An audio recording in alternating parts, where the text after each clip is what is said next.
అర్ధరాత్రి పడుకున్న సమయంలో ఒక తోటి విద్యార్థి ఈ బాబు మీద పెట్రోల్ పోసి తగలబెట్టిన సందర్భం. రక్షించండి రక్షించండి అని అరుస్తా ఉంటే ఇద్దరు అన్నయ్యలు వచ్చారండి. అంటే గుడ్డలతోటి చుట్టి తీసుకెళ్ళామండి హాస్పిటల్కి. ఎక్కడ తీసుకెళ్ళినా కానీ గమ్ముని పట్టుకోవట్లే బాబుని మాత్రం ఎవరు కూడా. గంటన్నర పట్టేస్తుంది బాబుని ముట్టుకోవాలంటే. నా దగ్గర డబ్బులు లేవండి, నా బిడ్డను బతికించుకుంటాను.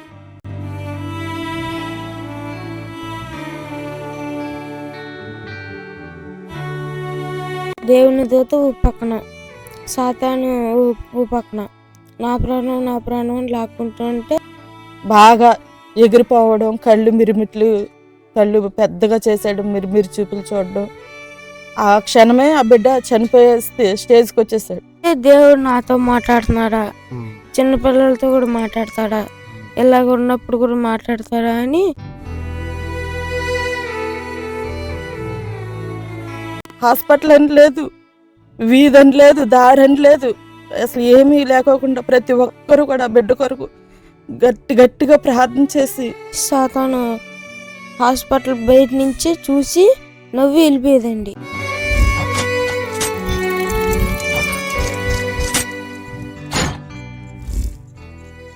Praise lord.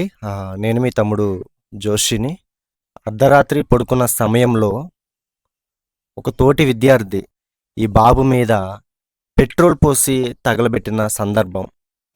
ఒక మాటలో చెప్పాలంటే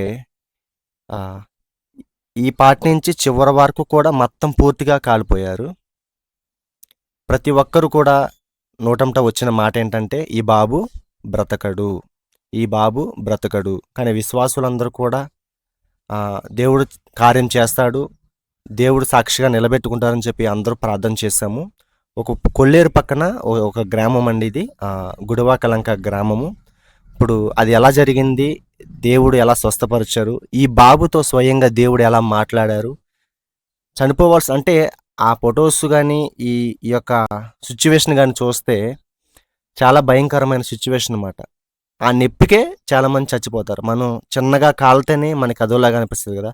పూర్తిగా ఇక్కడి నుంచి ఇక్కడ వరకు కూడా బాబు కాలిపోవడం, ఇంచుమించు 4 సర్జరీలు జరిగినాయండి. కానీ ఆ నొప్పి బాబు తట్టుకోవడం, ఈ బాబుకు దేవుడు తోడుండడం, ఎలా మాట్లాడాడు దేవుడు, ఎలా దర్శించారు, ప్రతి ఒక్క విషయం మనం తెలుసుకుందాం. ముందుగా ఈ కుటుంబానికి ప్రత్యేకమైన వందనాలండి. ప్రత్యేకమైన వందనాలు తమ్ముడు. మీ పేరేంటి తమ్ముడు?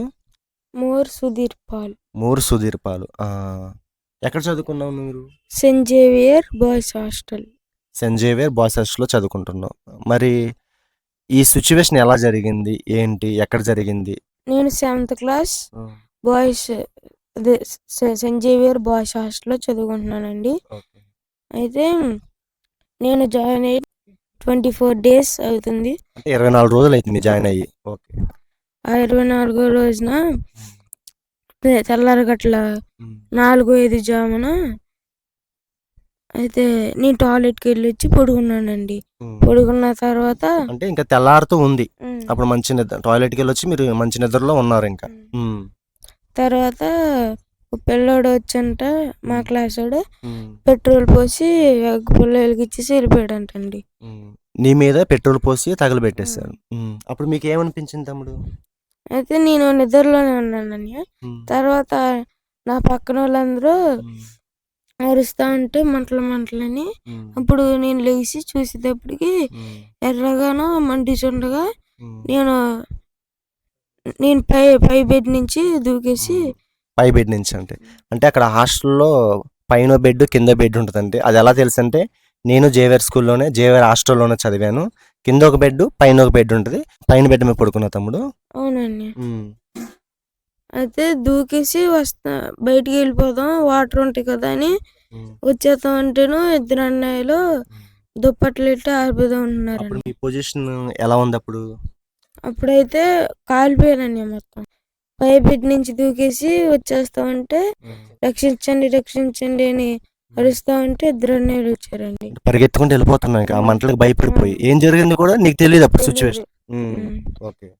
తెలియదండి అప్పుడు ఏం జరిగిందో కూడా. తెలియనప్పుడు ఇద్దరు అన్నయ్యలు వచ్చి దుప్పట్లు ఆరిపోతున్నారు. ఆరిపోతామంటే ఆరట్లేదు అసలు. అయితేను తమ్ముడు గమ్మున డ్రెస్ తీసి చింపేసుకో అంటేను నేనే చింపేసుకున్నానండి. ఉమ్, తర్వాత మంటలకి ఉమ్, వేడి బాగా వేడి వచ్చేసిందండి. ఉమ్. వేడి అంటే వచ్చేసింది. మీకు ఇక్కడి నుంచి ఇటువైపే కాలింది కదా, పూర్తిగా కాలిపోయావు కదా, అంటే ఒకవైపు ఇలా పడుకుని ఉన్నావా? అవునండి. ఉమ్. అప్పుడు ఏం చేశారు మరి? అప్పుడైతే ఫాదర్స్ బ్రదర్స్ వచ్చిన తర్వాత ఉమ్, కూర్చోబెట్టేశారండి అక్కడే.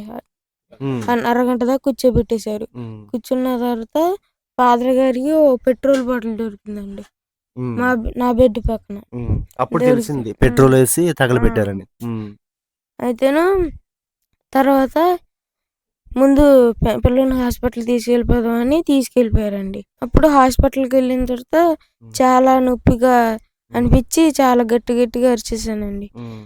ఆ నొప్పి తట్టుకోలేక గట్టి కేకలేస్తూనే ఉన్నావు. ఉమ్, అయితేను ఒక గంట దాకా ఏం ట్రీట్మెంట్ చేయలేదండి. ఉమ్, తర్వాత పైనుంచి డాక్టర్స్ వచ్చిన తర్వాత ఉమ్. ఆ వేస్ట్ స్కిన్ అంతా తీసేయండి కాలిందంతా అని చెప్పారు. ఇక అప్పుడు మీకు ఆ తోలంతా తీసేశారు. అయితే ఈ సిచ్యువేషను హాస్టల్ మీరేమైతేనండి బాబుకి? బాబు ఫాదర్ నుండి నేను. బాబుకి తండ్రి, మీరు అమ్మగారమ్మా? అయితే మీరు హాస్టల్లో జరిగింది కదా, అప్పుడు మీకు ఈ బాబుకి ఇలా జరిగిందని చెప్పి మీకు ఎలా తెలిసింది ఏంటండి? అయితే అంతకుముందు రోజు బాబు హాస్టల్లో ఉన్నాడు కదా అని మా మిస్సెస్కి ఒంట్లో బాగోతే హాస్పిటల్ తీసుకెళ్ళి బాబుని చూద్దామని హాస్టల్కి వెళ్ళామండి. అంటే మా మిస్సెస్ చూపించేసిన తర్వాత ఆశ్రమ హాస్పిటల్లో మా బాబుని చూద్దామని మార్నింగ్ వెళ్ళాము. అంతకుముందు రోజు జరిగిన ముందు రోజు వెళ్ళిన తర్వాత అక్కడ బాబు స్కూల్లోనే ఉన్నారు. స్కూల్లో ఉంటే సర్లే నాన్న హాస్పిటల్లో చూపించిన తర్వాత సాయంత్రం వస్తాము అని బాబుకి చెప్పి మేము హాస్పిటల్లో చూపించి సాయంత్రం అయిపోయిందండి. సాయంత్రం 4:30 అవుతుంది. ఇంకా బాబుని చూద్దామని సాయంత్రం హాస్టల్కి వెళ్ళి హాస్టల్కి వెళ్ళిన తర్వాత బాబు కుంటుకుంటూ వస్తున్నాడు. ఏంటి నాన్న కుంటుకుంటూ వస్తున్నావు అని అంటే, ఇలాగ మేగుచ్చుకుంది డాడీ అని అంటే, మరి ఫాదర్ గారికి వాళ్ళకి ఇన్ఫర్మేషన్ చేసామని అంటే, చేయలేదు డాడీ ఇప్పుడు వెళ్తున్నాను, వెళ్ళేటప్పుడు మీరు కనిపించారు, నేను వచ్చాను అనుకుని మిమ్మల్ని చూశాను అన్నారు. అన్న తర్వాత ఇక ఆ ఫాదర్ గారి దగ్గరికి బాబుని తీసుకెళ్ళి ఇలాగ మరి మేగుచ్చుకుందండి ఫాదర్ గారు, మరి హాస్పిటల్కి తీసుకెళ్ళండి అని అంటే, సర్లేనాన్న ఈ బాబుతో పాటుగా ఇంకో 2-3 ఉన్నారు, వాళ్ళు కూడా ఒంట్లో బాగోలేదు, వాళ్ళతో పాటుగా ఈ బాబుని కూడా తీసుకెళ్తాము. లేదు మీరు వచ్చారు కాబట్టి మీరు తీసుకెళ్ళినా కానీ మాకు అభ్యంతరం ఏమి ఉండదు, మనకు సంబంధించిన హాస్పిటల్ పక్కనే ఉంది, పజ్జోలు హాస్పిటల్ అని అన్నారండి ఫాదర్ గారు. సరే మేము వచ్చాను కదని బాబుని పజ్జోలు హాస్పిటల్ తీసుకెళ్ళామండి. తీసుకెళ్ళిన తర్వాత అక్కడ అక్కడ చూశారు సిస్టర్ గారు, డాక్టర్ గారు చూసి బాబుకి ఇంజక్షన్ చేస్తే సరిపోతుంది అని ఇంజక్షన్ చేశారండి. ఇక ఇంజక్షన్ చేపించి ఇక ఫాదర్ గారికి అప్పచెప్పి ఇంజక్షన్ చేపించేశారండి. పర్లేదు బాబు బాగానే ఉన్నారు కదా, మేము వెళ్తామండి అనండి ఫాదర్ గారు అప్పచెప్పేసి మేము ఇంటికి వచ్చేసామండి. ఇంటికి వచ్చేసిన తర్వాత తెల్లవారి 5:40 అండి. 5:40కి హాస్టల్ నుంచి ఫాదర్ గారు ఫోన్ చేసి, నేను ఇలాగా సెంట్ జేవియర్ హాస్టల్ ఫాదర్నమ్మా అంటే 24 రోజులే కదండి ఫాదర్ గారిది మేము ఫీడ్ చేసుకోవాలి నెంబర్ వచ్చింది. మా మిస్సెస్ గారు అయితే ఇలాగా ఎవరన్నానంటే, నేను హాస్టల్ ఫాదర్నమ్మా, మీ బాబుని హాస్టల్లో జాయిన్ చేశారు కదా, బాబు ఏడుస్తున్నారు, బాగా ఏడుస్తున్నారు, బెంగ అనుకుంటా ఇంటి మీద, మీరు వచ్చి వాళ్ళ నాన్నగారు ఉంటే వచ్చి తీసుకెళ్తారా రండమ్మా అని అన్నారండి. అంటే అప్పటికి ఇలా కాలిపోయారు ఏంటని ఆ విషయం చెప్పలేదండి, మాకు చెప్పలా. అయితే ఏంటి అది అని సరే నేను తీసుకున్న ఫోను ఫాదర్ గారండి ఒకసారి మా బాబుకి నేను మాట్లాడతాను, మా బాబుకి ఫోన్ ఇవ్వండి అంటే, లేదండి మీరు రండి త్వరగా తీసుకెళ్ళారు కానీ ఒక అరగంటలో రండి అని అన్నారండి. అన్న తర్వాత నాకు అప్పుడే కొంచెం అరగంటలో అంటున్నారు, త్వరగా రామంటున్నారు, ఇదేమన్నా రాత్రి మేగుచ్చుకున్నది ఏమన్నా సీరియస్ అయిందంటామని ఆ దృష్టిలోనే ఉన్నానండి నేను. అని ఇక నేను ఒక్కడినే వెళ్దానుకున్నాను, ఎందుకనో నాకు ప్రేరేపణ ఏదో అయ్యింది బాబుకి, ఏదో జరగరాని జరిగిందని అప్పుడే ప్రేరేపణ వచ్చేస్తుంది. అయితే ఇక మా మిస్సెస్ కూడా నువ్వు కూడా రెడీ అవ్వు, అప్పటి వరకు నేను ఒక్కడిని వెళ్ళి తీసుకొద్దామని బాబుని. అప్పుడు మా మిస్సెస్ కూడా ప్రయాణం అవ్వు మన ఇద్దరం వెళ్దాము, రాత్రి నిన్న వెళ్ళాం కదా హాస్టల్కి, అదే ఏమన్నా మీకేమన్నా సెప్టిక్ అయిందేమో, బాగా సీరియస్గా ఉందేమో, అక్కడ ఏలూరు ప్రైవేట్ హాస్పిటల్లో చూపించి మళ్ళీ తీసుకొచ్చేద్దాం ఇంటికి అని మా మిస్సెస్ కూడా రెడీ అవ్వమంటే రెడీ అయిందండి. రెడీ అయిన తర్వాత ఇక ఇద్దరం కలిసి వెళ్ళామండి. 6:30-7 ఆ ప్రాంతంలోకి హాస్టల్కి వెళ్ళామండి. వెళ్ళిన తర్వాత ఈ గేట్ వాచ్మెన్ గారు లోపలికి వెళ్ళనివ్వట్లే మమ్మల్ని. వెళ్ళకపోతే ఇలా ఫాదర్ గారే రావంటున్నారండి అని అంటే, ఫాదర్ గారు ఉన్నారంటే లేరు, బయటికి వెళ్ళారు అన్నారండి గేట్ వాచ్మెన్ గారు. అంటే మరి ఫాదర్ గారికి ఫోన్ చేసామండి. నెంబర్ ఉంది కదా ఇప్పుడు చేసిన నెంబర్ అని, ఆ నెంబర్కి చేస్తే ఆ ఫాదర్ గారు ఇలాగా వచ్చామండి, మరి బాబు బెంగెత్తుకుందా అని అన్నారు కదా, తీసుకెళ్ళడానికి వచ్చామండి అని అంటే, సర్లే వెయిట్ చేయండి గేట్ దగ్గర, నేను బయట ఉన్నాను, ఒక అరగంట వెయిట్ చేయండి, అరగంటలో నేను వస్తానండి ఫాదర్ గారు అన్నారండి. అన్న తర్వాత ఇక అరగంట వెయిట్ చేసాం, అరగంటలో ఆయన వచ్చారు ఫాదర్ గారు. వచ్చిన తర్వాత అయితే హాస్టల్కిను ఆ గేట్కి కొంచెం ఒక పావు కిలోమీటర్లో అర కిలోమీటర్ తేడా ఉంటుందండి లోపలికి వెళ్ళడానికి. అయితే బయట బళ్ళు లోపలికి వెళ్ళవు చేయరు. అయితే మాకేంటంటే బండేసుకొచ్చిండి అని అంటున్నారు ఫాదర్ గారు. పర్లేదండి నేను అంటున్నాను, సర్లే వద్దులేండి ఏం పర్లేదు మీరు వేసుకొచ్చి నేను చెప్తాను కదా అని ఫాదర్ గారు అన్నారు. ఇంకా బండేసుకెళ్ళాము. అయితే అప్పటికే నాకు బాబుకి ఏదో అయింది, నడవలేకపోతున్నాడు, కాలికి ఏమైనా ఇన్ఫెక్షన్ అయిందంటావా లేకపోతే ఏంటి అసలు అని మాకు అర్థం అట్లా. బండేసుకుని వెళ్ళిన తర్వాత ఫాదర్ గారు రూమ్ దగ్గరికి వెళ్ళేటప్పటికి బయట ఒక 5-6 పిల్లల్ని బట్టలు ఇప్పేసి కూర్చోబెట్టారు. కూర్చోబెట్టిన తర్వాత ఆ ఫాదర్ గారు ఇక ఏంటి ఇది సిచ్యువేషన్ ఇది వేరేగా ఉందని మాకు అప్పుడే అనుమానం వచ్చింది. ఇక ఫాదర్ గారు కూర్చోండి అన్నారు. కూర్చోనండి మా బాబుని చూపించండి, అసలు ఎలా ఉన్నాడు ఏంటి, బెంగ అన్నారు కదా అని అంటే, అదే కంగారు పడమండి, మీరు కంగారు పడతారని, మీరు టెన్షన్ పడతారని మేము చెప్పలేదు, బాబుకి కొంచెం బర్నింగ్ అయింది, కొంచెం కాలింది, అది హాస్పిటల్లో జాయిన్ చేసాం. చేస్తే ఇలాగ ఒక వారం 10 రోజుల్లో నయం అయిపోద్దని అన్నారు డాక్టర్ గారు అని అంటే, అప్పటికి ఇక మాకు ఇక గుండెలాగా లేదు. ఇక కాలడం ఏంటి, రాత్రి ఏంటి ఇది సిచ్యువేషన్ మేగుచ్చుకుంది, ఇప్పుడేంటో కాలింది అని అంటున్నారు, అసలు ఎలా కాలిందండి అని నేను ఫాదర్ గారికి అడిగానండి. అడిగితే ఇలాగా రాత్రి కొంచెం పిల్లలు ఏదో దావం చక్రం వెలిగించినట్టు ఉంది, అది ఫైర్ అయినట్టు ఉందండి, మాకు పూర్తిగా ఇన్ఫర్మేషన్ తెలియదు, ఎస్ఐ గారికి వాళ్ళకి కంప్లైంట్ పెట్టాము, వాళ్ళు వస్తారో వాళ్ళు వచ్చిన తర్వాత ఎంక్వైరీ పెడతారు, మాకు ఏంటో అర్థం అవ్వట్లేదు, అందుకని వీళ్ళ ఫ్రెండ్స్కి కానీ వాళ్ళందరికి కానీ మేము ఆరా తీస్తున్నాము, మాకు అర్థం అవ్వట్లేదని ఫాదర్ గారు అన్నారండి. ఇంకా అన్న తర్వాత ఇక మాకు గుండె చెరువైపోయి ఇక ఏడుస్తున్నాం, మా బాబుని మేము చూడాలి, అసలు ఎలాగ ఉన్నాడు, అసలు క్రిటికల్గా ఉన్నాడా, అసలు సిచ్యువేషన్ ఎలాగ ఉంది, మేము మా బాబుని చూపించండి అని అంటే, చూపిస్తాం ఆగండి అని అన్నారు. అన్న తర్వాత ఇక ఈవిడ ఆగట్లా, సర్లే ఇక ఆగట్లేదని ఇక వాళ్ళు హాస్పిటల్కి వెళ్దాం అని హాస్పిటల్కి తీసుకెళ్ళారండి.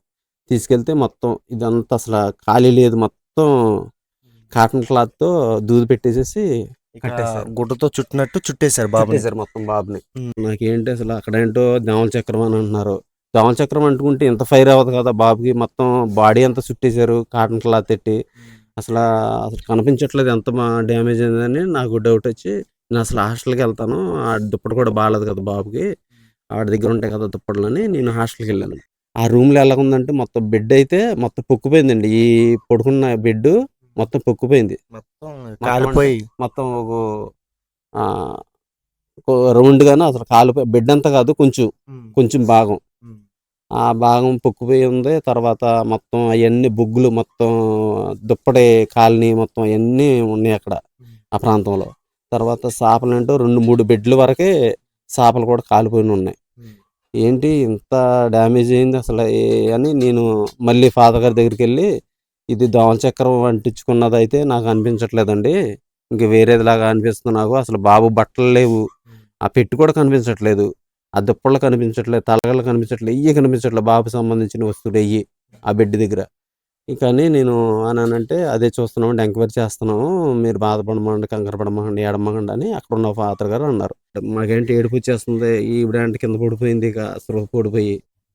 హాస్పిటల్కి వెళ్ళిన రోజు నాడైతే నా పరిస్థితి నేనైతే కళ్ళు తిరిగి పడిపోయి, అసలు నాకు వాంతులు, తలపోటు, ఆ బిడ్డను చూస్తే ఇప్పుడు ఆ బిడ్డను చూసుకోవాలో నన్ను చూసుకోవాలో నాకే తెలియట్టుగా నేనేం చేస్తున్నాను నాకే తెలియదండి.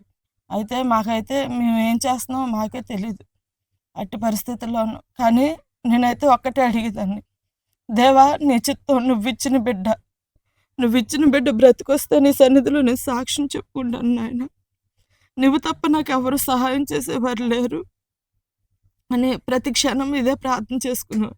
అందరూ ఆరి మంటలు వచ్చేసి ఏడుస్తారంట, ఈ బిడ్డ అయితే అసలు నాకు మంట వస్తుంది అనేవాడు కాదు, కానీ అంటే దేవుడే ఈ బిడ్డలో ఇమిడిపోయి ఆ మంటని తట్టుకునేలాగా చేశాడండి. ఈ బిడ్డను చూసిన ప్రతి ఒక్కరు కూడా అసలు ఏడ్చేసి దేవునికి ఎలాగా ప్రార్థన చేసేవారంటే, నాయన ఈ బిడ్డ సజీవంగా తిరిగి రావాలి, నీ సన్నిధిలో మేము అందరూ సాక్షులుగా ఉండాలని ప్రార్థన చేసేవారు. బాగా ఎగిరిపోవడం, కళ్ళు పెద్దగా చేసేయడం, మిరిమిరి చూపులు చూడడం. ఆ క్షణమే ఆ బిడ్డ చనిపోయే స్టేజ్కి వచ్చేసాడు. అయితే ఇక మా బావగారు వెళ్ళి, నానా సుధీరు లెగు నాన్న, లెగు లెగు అని లెగడం, వాడిని లేపడం, ప్రార్థన చేపించడం. నానా దేవుని స్తుతించు, దేవుడికి ఇలాగ అడుగు అని స్థుతులు చెప్పేవారు. మా బావగారు కూడా ఆ పిల్లని చూసి ఓ ఏడ్చేతే దేవునికి ఆ బిడ్డని పట్టుకుని ఆ బిడ్డ మీద పడిపోయి ఓ ఏడ్చేతా ఉంటే మమ్మల్ని అయితే రానిచ్చేవారు కాదు. రానివ్వకపోతే మేమేమో బయట ఉండి ప్రతి ఒక్కరము కూడా ప్రార్థన చేసేవాళ్ళు ఆ బిడ్డ కొరకు. అప్పటికే ఒక 50 మంది దాకా మా బంధువులు, మా అక్క చెల్లెలు అందరూ ఉండిపోయాం. అయితే వాళ్ళందరూ కూడా హాస్పిటల్ అని లేదు, వీధని లేదు, దారని లేదు, అసలు ఏమీ లేకోకుండా ప్రతి ఒక్కరు కూడా ఆ బిడ్డ కొరకు గట్టిగా ప్రార్థన చేసి దేవుడిని అడిగినప్పుడు ఆ బిడ్డ ఒక్కసారి ఆ చలి ఆగి లెగిసాడంటండి. అప్పుడు దాకా మా బావగారు పట్టుకుని ఉన్నాడు. అయితే ఆ ఆ తర్వాత పెద్ద హాస్పిటల్లోనూ చాలామంది ఆ హాస్పిటల్ ఈ సిచ్యువేషన్ జరిగిన తర్వాత పైన రూమ్కి షిఫ్ట్ చేశారండి, బర్నింగ్ రూమ్కి. ఆ రూమ్లోకి వెళ్ళిన తర్వాత అధికారులు అందరూ వచ్చేవారు, చూసేవారు. కానీ అయితే మా దగ్గర ఇటువంటి ట్రీట్మెంట్ లేదు, ఈ బాబు చాలా కాలిపోయాడు, 40% 45% లోపు ఉంది, ఇది ఈ బిడ్డ మా మా వల్ల అయితే మేము చెప్పలేము, చాలా క్రిటికల్గా ఉన్నాడు, బ్రతుకుతాడన్న విషయం అయితే మేము చెప్పలేమని వాళ్ళు కూడా అనేవారండి. అయితే ఒక డాక్టర్ అమ్మ వచ్చి ఆవిడైతే అన్నది, ఇక్కడ మాకు ఈ బిడ్డకు సంబంధించిన ఎక్విప్మెంట్స్ ఏమీ లేవు, మీరు విజయవాడ పెద్ద హాస్పిటల్ తీసుకెళ్ళిపోండి అని అంటే అప్పటికి మా దగ్గర రూపాయి లేదు. ఆ సిచ్యువేషన్లో కూడా మేమేం చేసామంటే, నాయన నువ్వెవరికి ప్రేరేపణ కలిగి చేస్తావు మాకైతే తెలియదు, మా దగ్గర అయితే రూపాయి లేదు అని ప్రార్థన చేసుకుంటూ ఉండేవారు. ఈలోపు ఈ బిడ్డని, అక్కనే, బావని, అలాగే అమ్మని, వాళ్ళ నలుగురిని అంబులెన్స్ ఎక్కిచ్చేసి పంపించేసాం. ఈలోపు మా చేతిలో రూపాయి లేదు. అక్కడ ఉన్న వాళ్ళందరికీ నా దగ్గర డబ్బులు లేవండి, నా బిడ్డను బతికించుకుంటే అని వాళ్ళందరికీ అడిగితే మా ఊరి కార్యకర్తలు, మమ్మల్ని చూతాకు వచ్చిన వాళ్ళు ఒక 15,000 ఇచ్చారు. ఆ 15,000 తోటే మేము హాస్పిటల్కి వెళ్ళాం. మీ తల్లిదండ్రులు భోంచేయట్లేదు, ధనము ఎక్కడి నుంచి తేవాలో, ఎలా బతికించుకోవాలో మా బిడ్డని అని ఆలోచిస్తూ ఉన్నారు. అయితే మీ తల్లిదండ్రులను భోంచేయమను, ధనమును ఎక్కడి నుంచి తెస్తాను, పరలోక ధనమును నేను పంపిస్తాను అని చెప్పారండి. ఆ మాట మా తల్లిదండ్రులు చెప్పానండి. మీకు ఆ విషయం చెప్పారండి బాబు? చెప్పారండి, బాబు చెప్పారండి. ఏమని చెప్పారు? ఇలాగ డాడీ నువ్వు భోజనం చేయట్లేదంట కదా డాడీ, నువ్వు భోజనం చెయ్యి, యేసయ్య నాతో మాట్లాడారు, మీరు ధనం గురించి భోజనం చేయట్లేదంట, అసలు మీరు ఏడుస్తూనే ఉంటున్నారంట, అది దేవుడికి ఇష్టం లేదంట, దేవుడు పరలోకపు నుండి ధననిధిని కుమ్మరిస్తానన్నాడు డాడీ, మీరు ఏడవద్దు, మీరు భోజనం చేయండి అని అన్నారు యేసయ్య, మీరు భోజనం చేయండి డాడీ అని చెప్పారండి. అప్పుడు మీకు ఆశ్చర్యం వేసిందండి? ఆశ్చర్యం వేసిందండి, చాలా ఆశ్చర్యం వేసిందండి. ఇంత గొప్ప రక్షణ నా బిడ్డకి యేసయ్య ఇచ్చారా, ఆయన్ని చూసుకునే భాగ్యం నా బిడ్డకి కలిగిందా, ఆయన డైరెక్ట్గా చూశాను అంటున్నాడు, డైరెక్ట్గా మాట్లాడాను అంటున్నాడు. ఇంతగా గొప్ప రక్షణ, ఇంత భాగ్యం ఎంతమందికి, అసలు ఈ భూమి మీద ఉన్న వాళ్ళతో అసలు యేసయ్య మాట్లాడగలడా, అసలు మేము పాపులం కదా, మేము పుట్టుకతోనే పాపులము, దరిద్రులము, మేము పేదరికంలో ఉన్న వాళ్ళము, దేవుడు అయినను నా బిడ్డకి దర్శించి ఎంత గొప్ప రక్షణ ఇచ్చాడని చాలా ఆశ్చర్యం, చాలా ఆనందం వేసిందండి. తర్వాత ఆ నైటు అక్కడ ట్రీట్మెంట్ జరిగింది పజోలా హాస్పిటల్లో. అయితే ఆ తెల్లారి ఇక మా ఊరి టీడీపీ కార్యకర్తలు వాళ్ళు ఫోన్ చేసి ఇలాగ ఎమ్మెల్యే గారికి ఇన్ఫర్మేషన్ చేద్దాము, ఆయన విషయం అనేది ఏం చేస్తారు అని అంటే సర్లే అని మా అన్నయ్య గారు, నేను, తర్వాత మా వదిన గారు, మా మిస్సెస్ నలుగురు అక్కడ హాస్పిటల్ నుంచి 2 బళ్ళు వేసుకుని వెళ్ళామండి. ఇటు నుంచి మా ఊరు కార్యకర్తలు పెద్దలు ఆ ఎమ్మెల్యే గారి దగ్గరికి కారు వేసుకుని వచ్చారండి. వచ్చిన తర్వాత ఇలాగని చెప్పామండి. చెప్పిన తర్వాత ఇక ఎమర్జెంట్గా నేను వస్తాను హాస్పిటల్ కానీ, ఇక మా వెనకాల వచ్చేసారండి. ఎమ్మెల్యే గారు వచ్చిన తర్వాత హాస్పిటల్కి వచ్చేటప్పటికి ఈ కాటన్ క్లాత్లు మొత్తం తీసారండి, ఓపెన్ చేశారు, డ్రెస్సింగ్ చేద్దామని తీసారంట. అప్పుడు వరకే అంత డ్యామేజ్ అయిందని మేము అనుకోలే. ఇంకా ఎమ్మెల్యే గారు వెనకాల మేము వచ్చాము. ఆయన చూసారు డైరెక్ట్‌గా మొత్తం బాగా ఈ పార్ట్ అంతా మొత్తం ఈ చెయ్య ఇది మొత్తం అండి పొట్ట అండి విజయవాడ నక్కాల రోడ్డు మెట్రో హాస్పిటల్ అండి. కొత్త ఆంధ్ర హాస్పిటల్ ప్రక్కన. అయితే హాస్పిటల్‌కి తీసుకెళ్ళిన తర్వాత పిఎంసి నాయుడు గారు అంటండి సర్జన్ స్పెషలిస్ట్ అంటండి. ఇంకా ఆయన వచ్చి చూసారు బాబుని. చూసిన తర్వాత ఆయన చెప్పింది ఏంటంటే ఇలాగ బాబుకి 40% బర్నింగ్ అయిపోయింది నాన్న. 40% అయిపోయింది. తర్వాత ఇది డబ్బుతో కూడిన పని. చాలా డబ్బు అవుద్ది. తర్వాత ఇంకోటి వచ్చి బాబుకి ప్రాణం విషయంలో మాత్రం మేము గ్యారెంటీ ఇవ్వలేము. 30% అయితే గ్యారెంటీ ఇవ్వగలం. 70% గ్యారెంటీ ఇవ్వలేము. అదైనా ఇక్కడ జాయిన్ చేసిన 10 రోజుల వరకు మేము ఏమి చెప్పలేము. ఒకవేళ మీరు ఇక్కడ జాయిన్ చేయాలనుకుంటే కనుక 10 రోజుల వరకు మేము ఏ విషయం చెప్పలేము. చాలా క్రిటికల్గా ఉంది బాబు విషయం మాత్రం. 40% బర్నింగ్ అయిపోయింది. డబ్బుతో కూడిన పని. ఇవన్నీ మీకు ఇష్టమైతే జాయిన్ చేసుకుంటాం. అదైనా కానీ ఇప్పుడు 10 రోజుల వరకు మేము ఏ విషయం అని చెప్పలేము. ట్రీట్మెంట్ అయితే మొదలు పెడతాము. 10 రోజుల వరకు విషయం చెప్పలేము.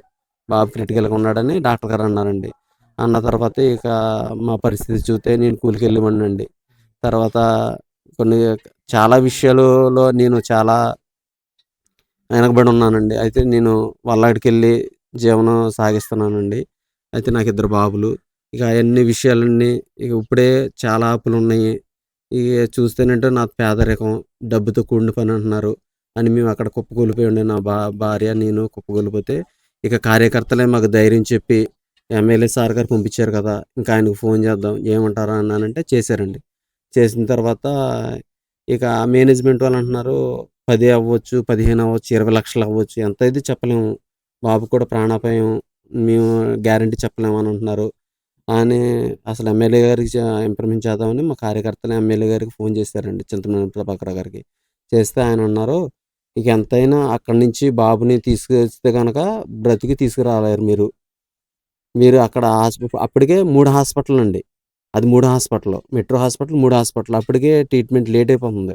ఎక్కడ తీసుకెళ్ళినా కానీ గమ్ముని పట్టుకోవట్ల బాబుని మాత్రం ఎవరు కూడా. గంటన్నర పట్టేస్తుంది బాబుని ముట్టుకోవాలంటే డాక్టర్లు. ఇక మీరు వేరే హాస్పిటల్‌కి తీసుకెళ్లారంటే గనక బాబుని శుభ్రంగా తీసుకురాలేరురా. ఇంక అక్కడే జాయిన్ చేయండి. వాళ్ళ కూలి చేసుకునే వాళ్ళు అంటున్నారు కాబట్టి నేను 50% ఇస్తానని ఆయన భరోసా ఇచ్చారండి మాకు. ఇంకా ఆ భరోసా ఇవ్వకపోతే గనక మేము ఆ హాస్పిటల్‌లో జాయిన్ చేయలేమండి.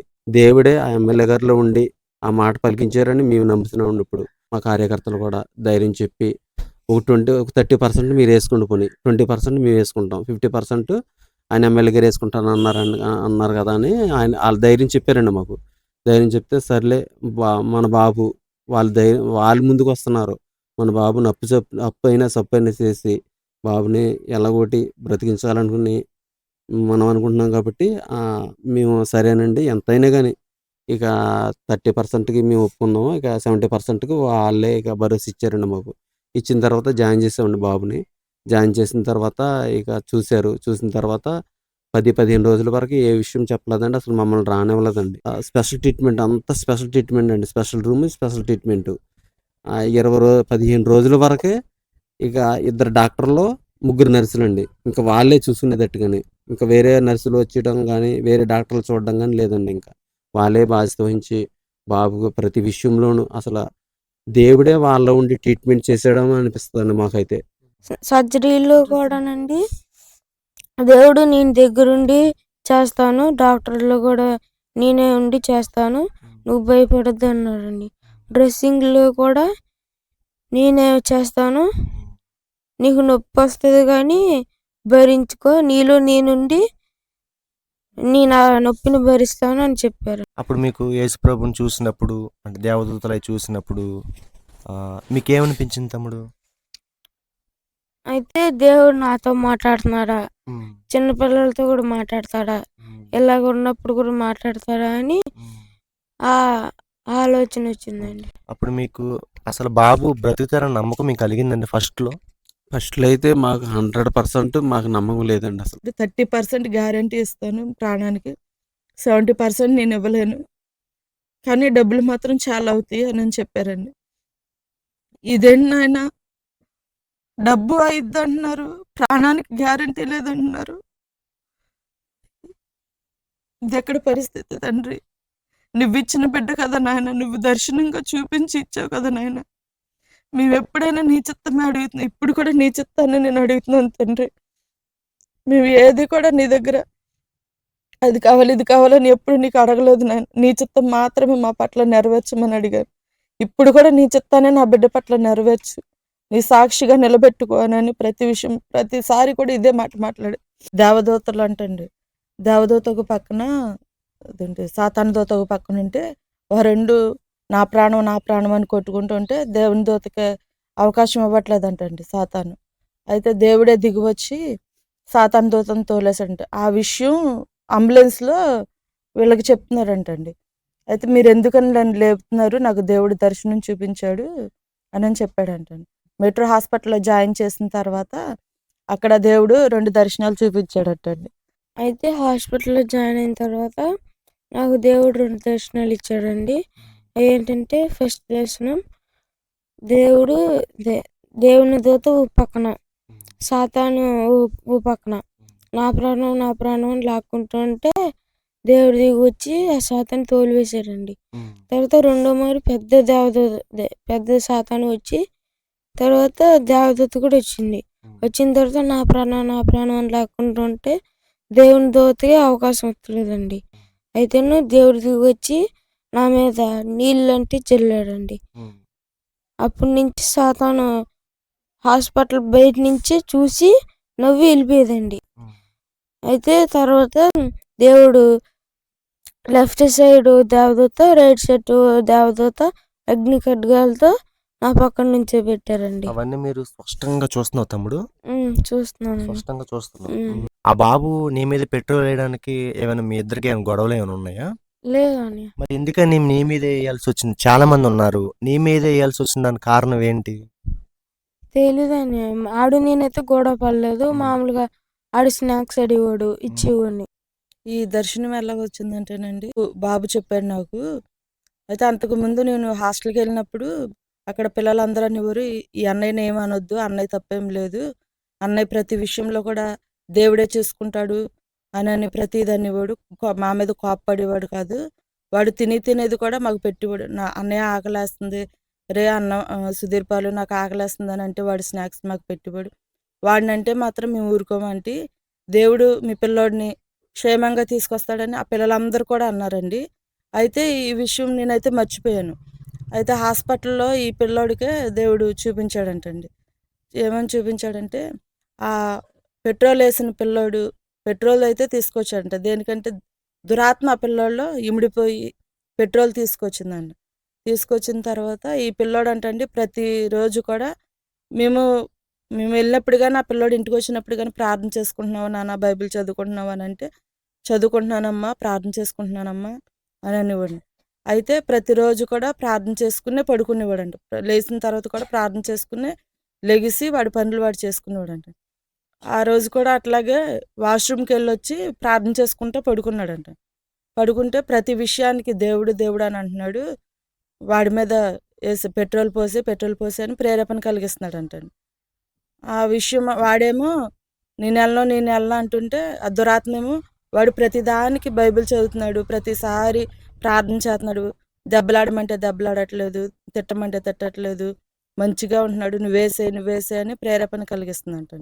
ఆ ప్రేరేపణ ద్వారా వాడు తీసుకొచ్చి ఈ బిడ్డ మీద పెట్రోల్ పోసేసేటప్పటికి అంటించేసేటప్పటికి ఈ బిడ్డ లేచి నుంచునేటప్పటికి ఎర్రటి మంట వచ్చేసి ఈ పిల్లోడు బాబోయ్ నాయన నన్ను కాపాడండి అనేటప్పటికి దేవుని దూతలే 2 చేతులు పట్టుకుని పై బెడ్ మంచి కిందకి దింపి బయటికి తీసుకొచ్చి బిడ్డని అందరి ముందు నిలబెట్టి అవన్నీ చేసినాయి, పరిచర్య చేసినాయండి. కాలిన పిల్లలు అయితే ఆరి మంటలని ఏడుస్తారండి.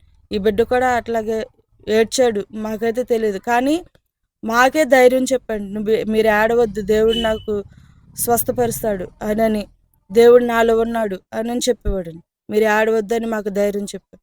డ్రెస్సింగ్ల విషయంలో కూడా చాలా అంటే చచ్చి పుట్టినట్టేరా నువ్వు అని ప్రతి ఒక్కరూ నర్సులు కానీ డాక్టర్లు కానీ అనేవారండి. అంటే తెగేడ్చేసేవాడు. డ్రెస్సింగ్ చేస్తుంటే బ్లడ్ తెక్కారిపోయేది. అయినా సరే ఆ బాధను భరించుకుని దేవుడే వీళ్ళలో ఉండి ఆ బాధను భరించుకునేవాడు.